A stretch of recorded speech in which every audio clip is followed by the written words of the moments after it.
Hi, thank you for watching this new episode of Ask the Hotelier. It's a new section of hotel blogs. You probably saw my first interview with Malmaison brand director Gary. And today I'm very excited because I'm sitting with Charles from IHG in their corporate office in Denham. So hi Charles, how are you doing? Hi Guillaume, nice to have you here. Thank you very much, and it's a pleasure to be in your fantastic office. You in Denham, actually. What is the region? Well, we are just outside London, so it's just if you take a train, it's just half an hour from London, Marylebone Station, and this is where the global office for Intercontinental Hotels Group is located. And we are based. If you pan the camera that way, perhaps later on, it's great greens. We've got good grounds. We are very in this neighbourhood. I like to call the Hollywood of London. That's because a lot of the film studios like Pinewood is Pinewood is very close by, right? That's right. where the James Bond movie were shot, right? Right here. Right here. Right here. That's right. So Charles, your title is actually a fairly new title, I think, in this industry. It is. Is social media director. Yes. And communications. That's right. You've been with the company for 6 years. That's you started correct. in Singapore. That's right. And now for 3 years you're based in the UK. That's right. So my first question is, how did you manage to convince top management, to get such a position? It's still fairly new, I think, to have a social media role. Yeah, I think it's a fairly new role, but it's not unimportant for companies, especially for the world's largest hotel group by number of rooms, which we are.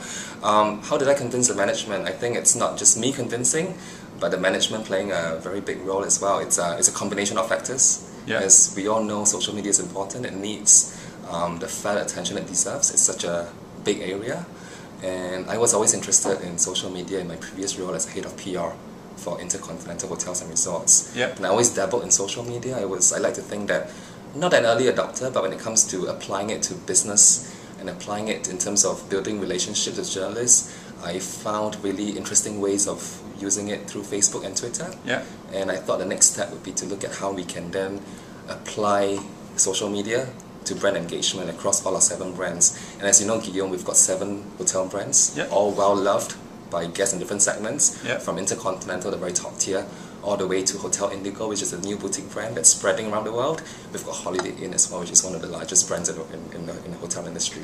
So it's, something that comes to my mind is when I see an independent hotel, obviously, I guess a lot of people can be representing the brand because they know the hotel inside out. Where you a big brand like Holiday Inn, how do you manage the message? Because obviously, I guess some of the hotels are a bit individuals. Do you want to give a corporate message? How do you manage genuinity and also making sure that the message is not controlled, but in line with your strategy? I think that's a very good point, and it's something, I think it's a secret formula no one has really cracked it yet. Cracked at all. But I think at a very basic, it's looking at your brand story in a holistic way. You mentioned messaging. Messaging is not a one-way thing. You're not just addressing an audience by going, hey, I've got 15,000 Facebook followers, I'm just going to address them. You don't address, you interact, you engage. And it's a two-way thing. You give an idea out, you induce a conversation, you try to encourage conversations and discussions around a certain topic. And if you do it the right way, in a holistic way, using a genuine and authentic engagement tactic as well, you tend to get a lot in return. And we're already seeing some really good examples through the work we've done with brands like Hotel Indigo, for example, and Intercontinental Hotels and Resorts. So I think it's really the very basic, at the very basis, the foundation is to look at your messaging from a holistic perspective. You're not just selling something, you're trying to inspire, I guess, what a brand represents. It's probably a lifestyle, if you call it. It's how does the brand come to life for the guest, for the traveling consumer. So, because you manage different brands, do you see a brand that is probably better to be communicated through social media than others? Like Indigo, I guess, have a different kind of customers that is more linked to Facebook and Twitter than maybe Intercontinental. I mean, I always have this conversation with luxury hotels saying, my customers, they don't go on Facebook, right? So that's why I'm not spending time. I think that's interesting. We have 7 different brands. They all mean different things to different people. Yeah. And we also have hotel guests who would use 2 or more brands depending on whether they travel on business or on leisure. On leisure, yeah. So I guess my answer is 7 hotel brands. I don't think there is one brand that would be more relevant for social media than the other brand. Okay. I think social media has got its place in every brand, no matter which brand you're in. It could be a hotel brand, or it could be a brand outside of hotels. I think what's really essential is asking yourself the very simple question, what's your brand positioning? And how do I want that brand positioning to filter and to apply in social media space? It's just like a GM going out to talk to customers about what the hotel brand represents. The same thing happens on social media as well. If you can talk about something offline, you can talk about it online as well. So would you agree that you have to set a different strategy per brand on what you're going to do on social media? Absolutely. It's critical, right? It's critical. And I think that's where you probably have an advantage of being such a big hotel group, is that you have this strategy very much in line across all the properties, where I talk some independent hoteliers, they haven't really thought about what their hotel name and brand is about, really. They're still figuring it out.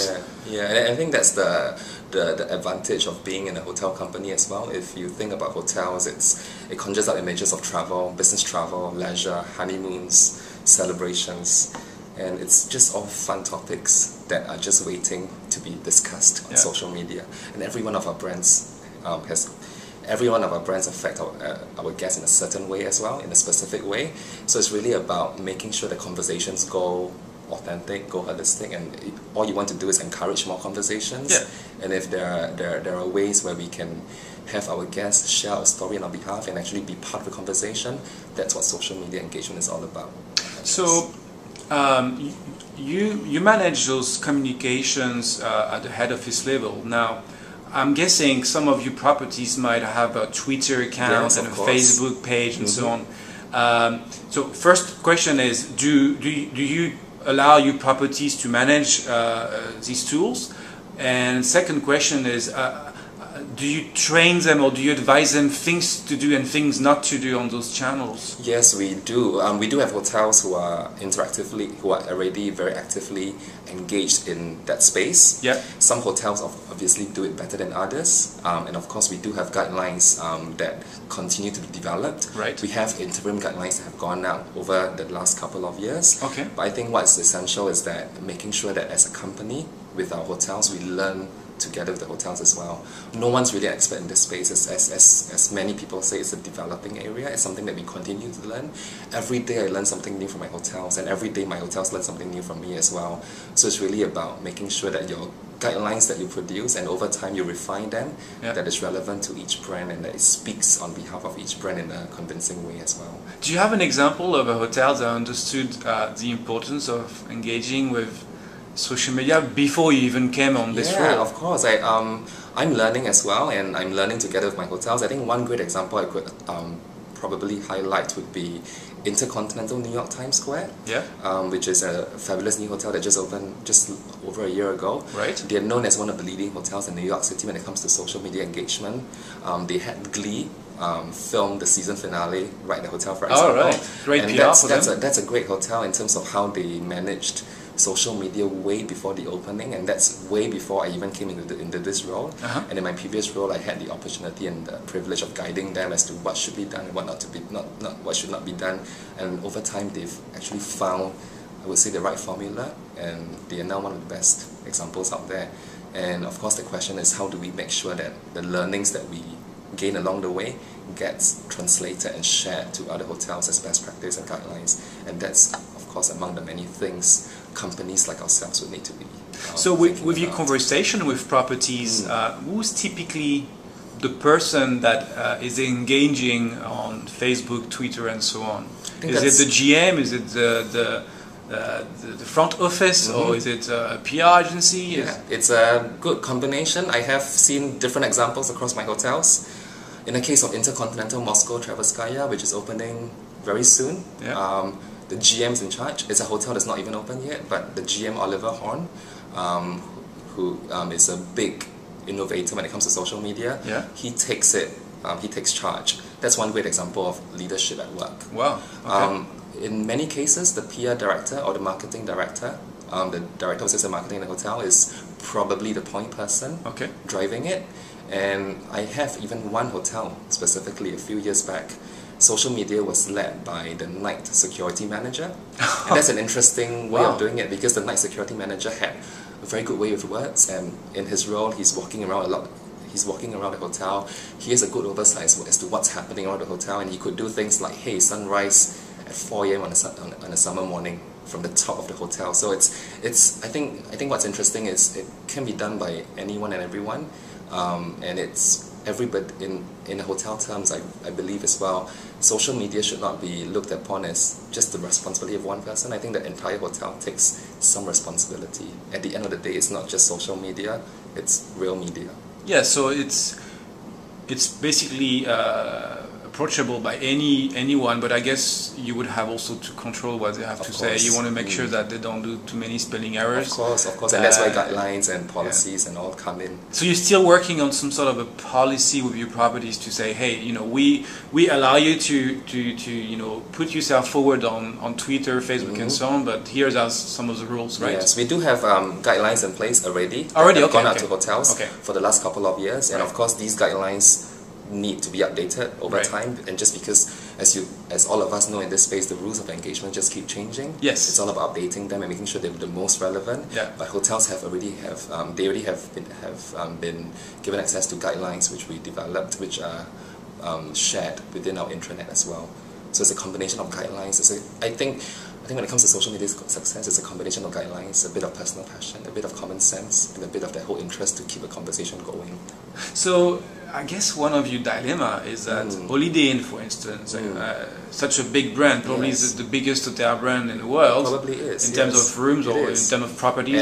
And also we went through the biggest refresh in the hotel industry in terms of rebranding and refresh and training across all our How much money you employees as spend well. on this? That's a $1 billion investment by our owners across the world. I remember $1 billion that. US dollars investment. So, even though it's a very highly recognizable brand, how do you make it personal when you engage with social media? It must be difficult. It is difficult, but I think it's something we continue to learn, and we continue to get good success on a day-to-day basis. If you look at our pages across different brands, including Holiday Inn, it's all about engaging in a conversation. It's all about making that space feel like it's the place where conversations happen. Yeah. It's not just about putting one campaign and just focusing on a campaign. It's having a holistic view as to what's happening in the world of Holiday Inn. We have so many hotels around the world. How do we make sure that story comes to life in that space? So I think that's that. And you're embracing, I guess, different culture as well, right? Because before this interview, we talked about the challenge of That's right. not using, just Twitter and Facebook. There's plenty of other platforms that are probably more suitable for other markets, like Brazil is Orkut and China is Weibo, for example. So how do you manage all these channels? Do you do this step by step, or you just try them all and then you funnel down to the one that works for your brand? It's a combination of step by step and also identifying which are the key markets that are most important to you. Yeah. You can't be doing everything just because you have to resource yourself well, but it's really about asking the right questions. What's the most important markets and what are the needs of those markets? And in my case, it's working closely with our regional teams or the relevant team members to make sure that there is collaboration at the very start, and it's not just something that's thought of as an afterthought when it comes to regional work. So it's really